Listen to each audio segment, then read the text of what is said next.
नमस्कार, मैं हूं संजय शर्मा। आप देख रहे हैं 4 PM न्यूज नेटवर्क। इस चुनाव की उत्तर प्रदेश की सबसे बड़ी खबर, मैं इस खबर को कह सकता हूं।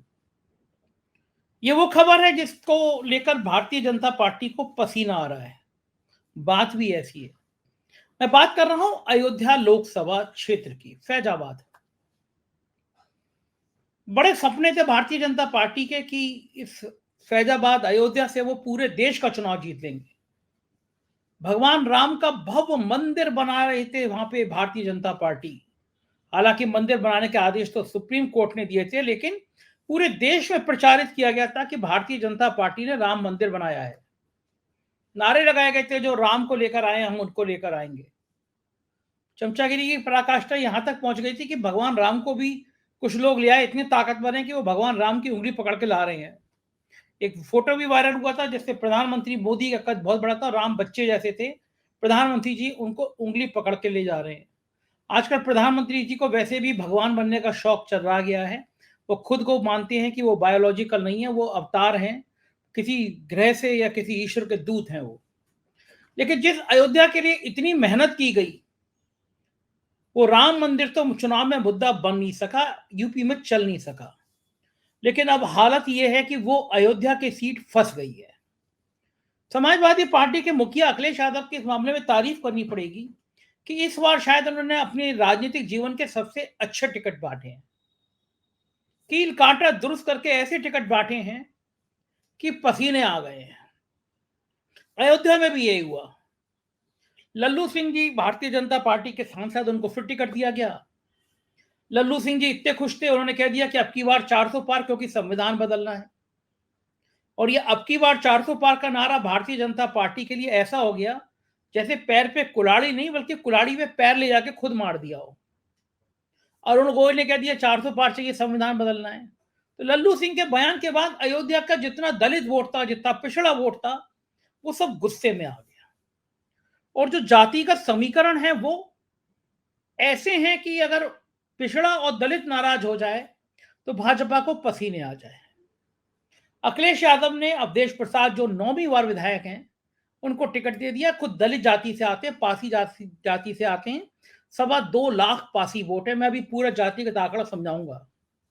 और उसके बाद जो चुनाव के बाद जो सीन बदला, उसने भारतीय जनता पार्टी को पसीने पसीने कर दिया है। अयोध्या की सीट फंस गई है।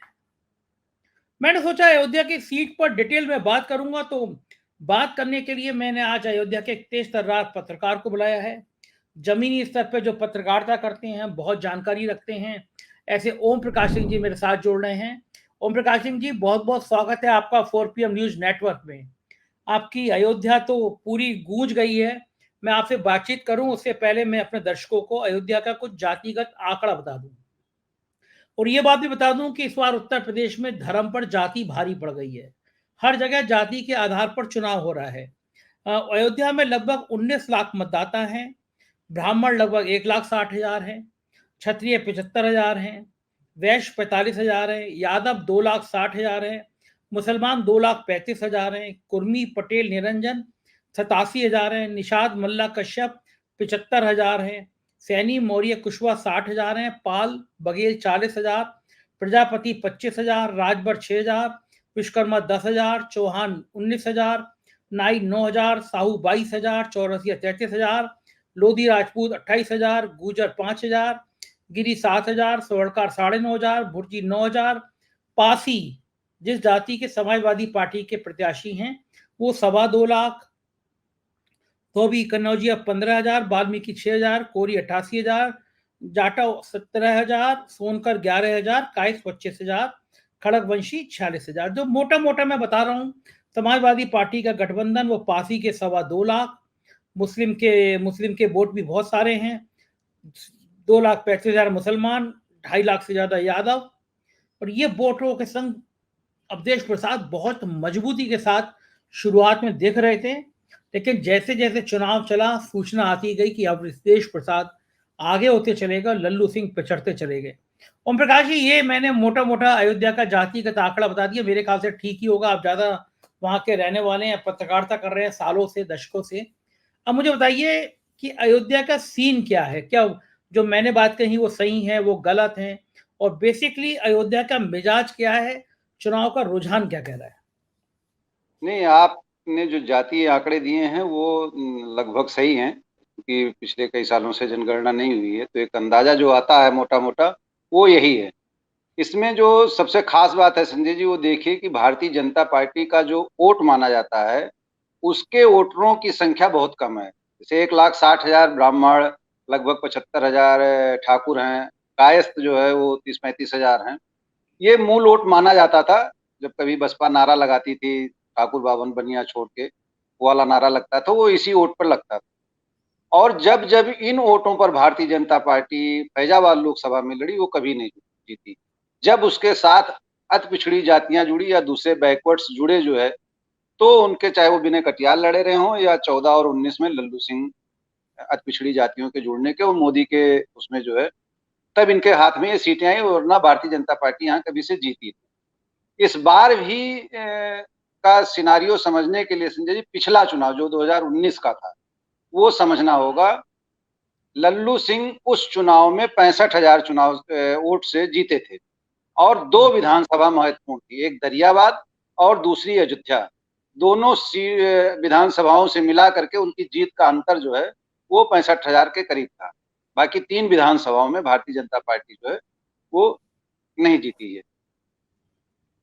दूसरा कारण जो लल्लू सिंह की जीत का था, और जो सपा बसपा गठबंधन के उम्मीदवार थे अरविंद सेन यादव, पूर्व सांसद निश्चित यादव के लड़के, वो 65,000 से इसलिए हार गए कि उनके साथ और वोटर्स तो जुड़े मुसलमान, यादव और पिछड़ी जातियां, लेकिन पासी जात जो 2.25 लाख वोट है वो उनकी तरफ से, उसमें से उनको बोहनी नहीं, जो लल्लू सिंह की जीत का बड़ा कारण बनी।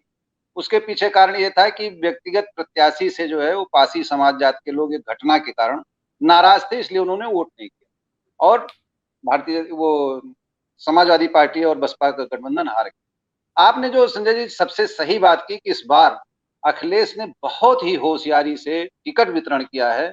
यही टिकट वितरण अगर 19 में किया होता तो नतीजे कुछ और होते। अवधेश प्रसाद पासी, जिनको कहा जाता है जिस जात से हैं, वो अगर चुनाव पिछला लड़े होते तो लल्लू सिंह भी उतने वोट से चुनाव हार जाते।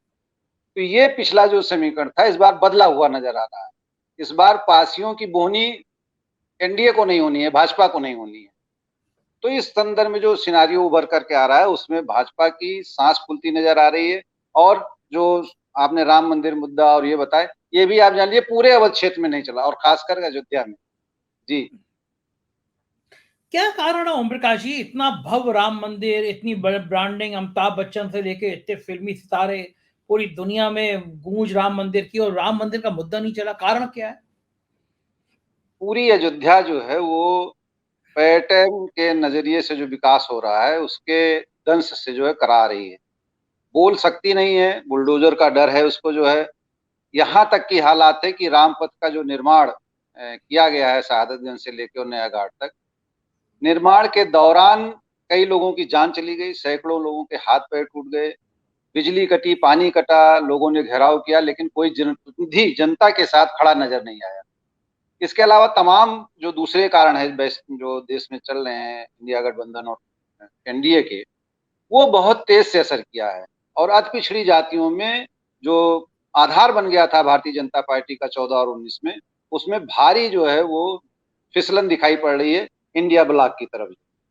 तीसरी जो महत्वपूर्ण चीज है वो ये है कि कुर्मी वोट, जो पूरी तरीके से पिछले चुनाव में मोदी जी के साथ था, अनुप्रिया पटेल अपना दल के कारण, वो इस बार चुनाव में 60 और 40 के रेशियो में मुझको लगता है कि कहीं कहीं जहाँ पे अनुप्रिया पटेल जी लड़ रही है मिर्जापुर, वहां भी 60-40 के रेशियो में बढ़ चुका है।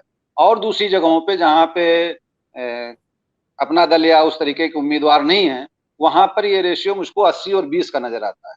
तो 80 जो किसको गया, 80 किसको गया, 20 किसको गया? इंडिया गठबंधन को, और 80 20 जो है, जी जी, तो ये एक बहुत महत्वपूर्ण कारण है जातिगत दृश्य। और पिछले चुनाव की दृश्य से अगर ये आकलन किया जाए तो अयोध्या में बुरी तरह फैजाबाद लोकसभा में भाजपा फंसी हुई दिखाई पड़ रही अच्छा, अभय सिंह आ गए थे है। अयोध्या में विधायक, जी, उनका क्या सीन है?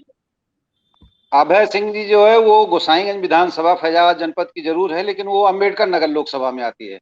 जिस तरह बाराबंकी की दरियाबाद सीट फैजाबाद में आती है उसी तरह वो वहां जाती है। उनका कोई असर नहीं है फैजाबाद लोकसभा सीट पर। ओके, लेकिन आपको नहीं लगता कि अगर ये हार गए तो बहुत ज्यादा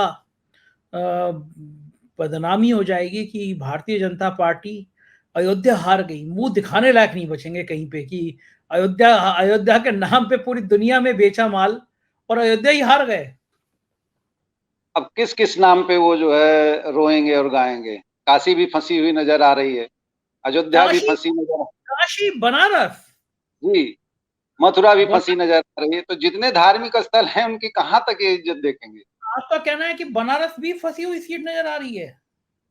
अब आप तो आपके पास सारे आकलन है, आपने तो कई बार इस संदर्भ में कहा भी है, हम लोग कहेंगे तो अतिशयोक्ति होगी।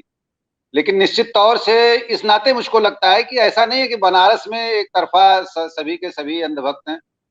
निश्चित तौर से जो पूरे देश में बदलाव की बयार है वो उससे काशी अछूता नहीं है। और सबसे बड़ा कारण ये है कि इलाहाबाद और बनारस ये छात्रों नौजवानों के रोजगार पाने वाले जो अभ्यर्थी हैं, जो तैयारी करते हैं, इनका गढ़ है। और पूरे देश में, उत्तर प्रदेश ही नहीं पूरे देश में नौजवान जो है, कुछ लोगों को छोड़ करके जो एकदम से अंधभक्त हैं, लेकिन जो वास्तव में जॉब चाहता है, नौकरी करता है, जो तैयारियां कर रहा है, वो सारा का सारा नौजवान वो इंडिया गठबंधन की तरफ गया है। और बनारस में भी ये हुआ है, पूरी तरह हुआ है। अयोध्या में लल्लू सिंह जी ने जो बयान दिया था कि 400 पार चाहिए, संविधान बदलेंगे, उस बयान से कितना नुकसान हुआ है अयोध्या अयोध्या में? उनके बयान से दलितों में, पिछड़ों में कोई मैसेज गया उसका? जी जी, निश्चित तौर से वो शुरुआती दौर में ही वो उनका बयान जो है वायरल हो चुका था। बाद में प्रेस के माध्यम से और भी तमाम माध्यमों से सांसद लल्लू सिंह जी ने सफाई दी, नहीं मेरा ये आशय नहीं था। लेकिन तब तक देर हो चुकी थी। और उसके बाद जो इंडिया गठबंधन ने संविधान बचाओ की जो मुहिम छोड़ी, वो घर घर तक पहुंच गई। और खासकर दलित मतदाताओं में, क्योंकि फैजाबाद लोकसभा में पासियों की संख्या ज्यादा है और जाट और कोरी जो होते हैं उनकी संख्या कम है।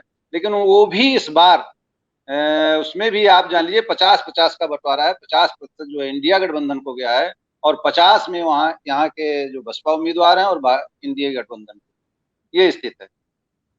ये तो आप बहुत ही आज झटके वाली खबर बता रहे हैं कि मतलब कोई आदमी सहज स्वीकार ही नहीं करेगा कि अयोध्या में भी भारतीय जनता पार्टी का ये हाल हो सकता है।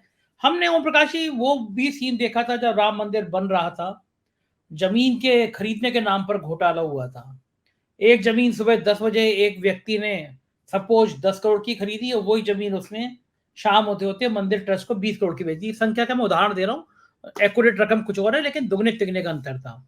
उसके बाद हमने देखा है अयोध्या के तत्कालीन विधायक, मेयर, वो इस जमीन को लूटने खसोटने में लग गए। अयोध्या में बड़े पैमाने पे अफसरों ने, राजनेताओं ने जमीनें लूटी। क्या ये सब भी वहां की जनता पे असर पड़ा कि भगवान राम के मंदिर पे राम नाम की लूट लूट मची है? लूट सके तो लूट, अंतकाल पछताएगा, प्राण जाएंगे छूट।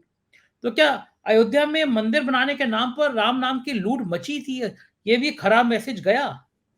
जी जी, एकदम से ये स्थानीय मुद्दे हावी रहे जो है, और वो अंडर करंट की तरह रहे। जिस तरीके से एयरपोर्ट के लिए जमीन अधिग्रहित की गई, तो लगभग 15 गांवों के जो है बासिंदे, उनको दूर जाना पड़ा जो है। अपना सब कुछ मुआवजा जरूर उनको मिला, लेकिन जो सैकड़ों साल से सदियों से रहता आया है वहां से उजड़ गया और फिर किस गांव किस देश में गया।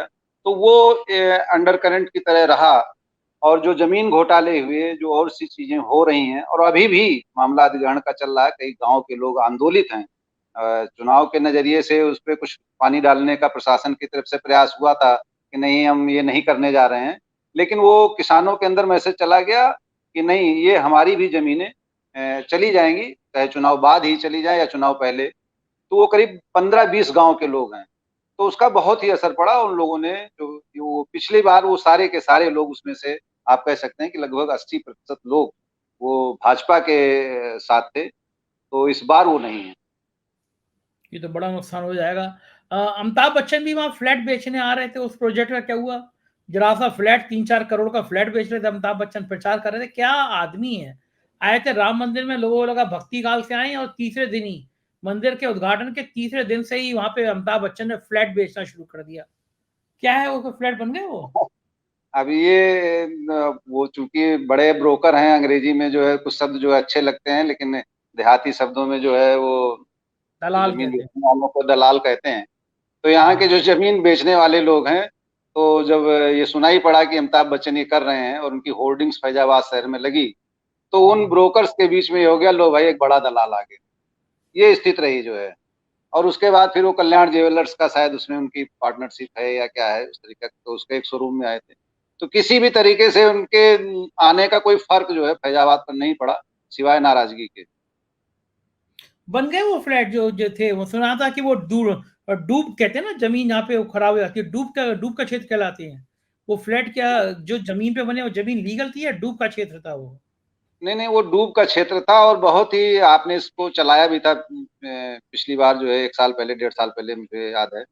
और उसमें सांसद लल्लू सिंह जी ने एक चिट्ठी लिखी थी माननीय मुख्यमंत्री जी को कि जो है ये घोटाले जमीन के हो रहे हैं और डूब क्षेत्र का बड़ा हिस्सा जो है वो भ्रष्टाचार की भेंट चढ़ चुका है, अधिकारी और राजनेता इसमें हस्तक्षेप हैं, तो उसकी एसआईटी जांच की मांग की।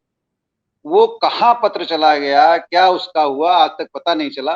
और जो अभी आपने एक बात कही थी कि वो ट्रस्ट घोटाले में एक आदमी 10 करोड़ की बेचता है और शाम को इतने की जमीन हो जाती है, वो राम जन्मभूमि परिसर से सटा हुआ एक वार्ड है, अभिराम दास वार्ड, जो कि मंदिर आंदोलन के संत थे, उनके नाम पे बना है।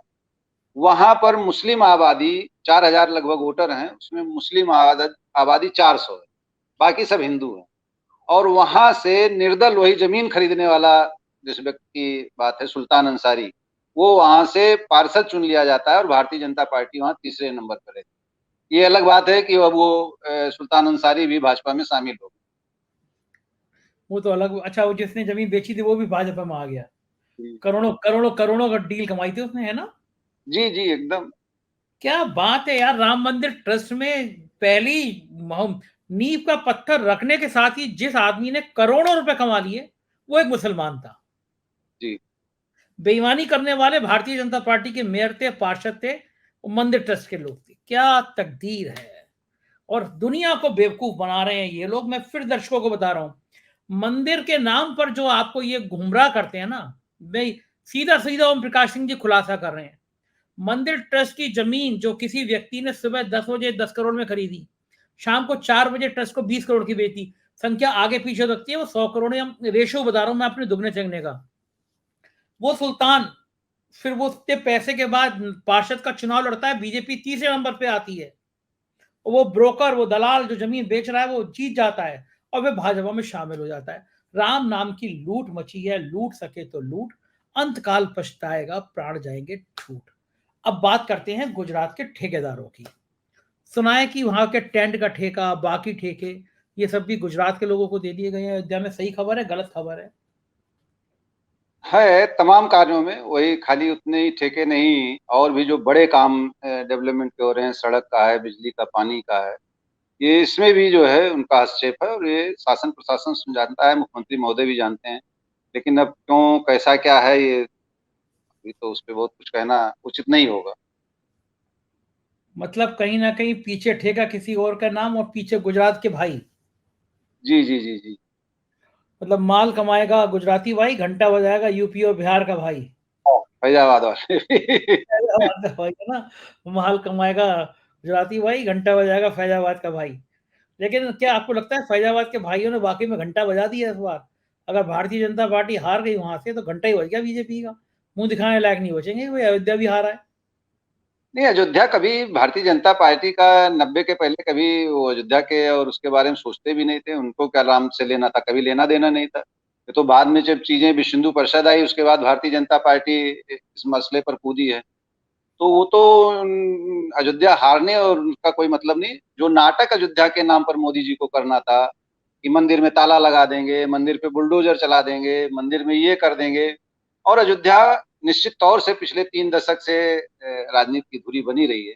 लेकिन जब से सुप्रीम कोर्ट का फैसला आया और मंदिर बनना शुरू हो गया, मंदिर बन के अब की प्राण प्रतिष्ठा भी उन्होंने करा दी है। हालांकि शंकराचार्यों को, जो सनातन धर्म के सर्वोच्च गुरु होते हैं, उनको नहीं बुलाया गया। तो इसका भी एक कारण रहा संजय जी जो है संतों महंतों में। तो जो ये कह रहे थे ओम प्रकाश सिंह जी, मुझसे तो कई इंटरव्यू हुए संतों महात्माओं के, उन्होंने कहा था कि ये आधे अधूरे मंदिर का जो शिलान्यास करा रहे हैं ये बहुत गलत है, इसका बड़ा अशुभ संकेत होंगे। और जो आधे अधूरे मंदिर का निर्माण कराया गया, भगवान हनुमान की मूर्ति खंडित हो गई, बिना पताका लगाए तब तक मंदिर कंप्लीट नहीं होता, पताका लहरा नहीं सकते। चारों शंकराचार्यों को नहीं बुलाया गया, बुलाया नहीं गया, उन्हें अपमानित किया गया। भक्तों ने बड़े-बड़े खराब कमेंट किए। क्या लगता है शंकराचार्य जी की हाय लग रही है इस समय अयोध्या में? भाई लोगों का डिब्बा गोल हो रहा है। निश्चित तौर से शंकराचार्यों का स्थान जो है वो हिंदू धर्म में जो है वो शंकर जी के स्थान के बराबर है, और उनका अपमान सीधे सीधे जो है वो देवी देवताओं का अपमान, भगवान का अपमान माना जाता है। ये शास्त्र सम्मत है, ये मैं नहीं कह रहा हूँ। तो निश्चित तौर से, और अयोध्या के जो भी संत महंत हैं उसमें से तमाम, मुझको लगता है कि 70 से 80% संतों से अगर आप ऑफ द रिकॉर्ड बात करिए जो है, तो वो सब के सब नाराज हैं इन चीजों से। तो उसका भी असर पड़ा है, और सबसे बड़ी उसका ये परिलक्षित भी हुआ। अयोध्या विधानसभा क्षेत्र में इस बार संजय जी अन्य चारों विधानसभाओं की तुलना में 5% वोटिंग कम हुई। ये भी भाजपा के लिए बहुत ही मंथन का विषय है। अच्छा, अयोध्या मंदिर है वहाँ 5% कम वोटिंग हुई है। जी जी, पूरे विधानसभा में, अयोध्या विधानसभा में 4 बाप रे! विधानसभा की तुलना में। और सबसे बड़ी खास बात यह है कि इसमें भी जो है अयोध्या और फैजाबाद शहर में जो है वो कम वोटिंग हुई, जो कि भाजपा का गढ़ माना जाता है। बताइए, इससे ज़्यादा खराब और क्या होगा? तो इन कारणों से जो है वो उनके खेमे में हड़बड़ी है, और पसीने पसीने है, और संघ इस पर जो है मंथन भी कर रहा है, चीजें अंदर खाने लोग जैसी सूत्रों से पता चलता है। तो वो बुरी तरीके से इस बार लोकसभा फंसती हुई दिखाई पड़ रही है। बहुत-बहुत शुक्रिया ओम प्रकाश सिंह जी, आपने हमें इतना समय दिया, बातचीत की, बहुत-बहुत आभार, धन्यवाद। ये तो ओम प्रकाश सिंह जी और अयोध्या का हाल बता रहे थे। अब आप कल्पना करिए जिस अयोध्या के नाम पर भारतीय जनता पार्टी पूरे देश में ब्रांडिंग कर रही है, वहां भाजपा को जीतने के लाले पड़ गए हैं। ये हकीकत है, ये वस्तुस्थिति है, लेकिन कोई गोदी मीडिया का चैनल के आपको दिखाएगा नहीं। हमने आंखों देखी आपको अयोध्या की खबर दिखाई। समझ जाइए हाथी के दांत खाने के और दिखाने के और होते हैं। कैसी लगी बातचीत जरूर बताइएगा, चैनल को ज्वाइन कीजिएगा, सब्सक्राइब करिएगा। शुक्रिया, थैंक यू।